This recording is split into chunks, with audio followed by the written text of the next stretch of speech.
Over the course of 4 years, it is recommended to drink around 3,000 liters of clean water. That's 15,000 glasses of water, or 36 times the aquarium you see in this video. This is nearly as much water that is used to produce one single t-shirt.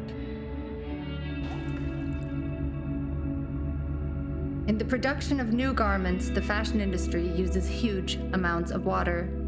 Every second, water is polluted through textile dyeing and treatment, making it toxic and unsuitable for human contact. By 2025, more than 2.8 billion people in 48 countries will face water stress or conditions of scarcity. Changing the practices of the fashion industry is one of the key goals in the fight against climate change.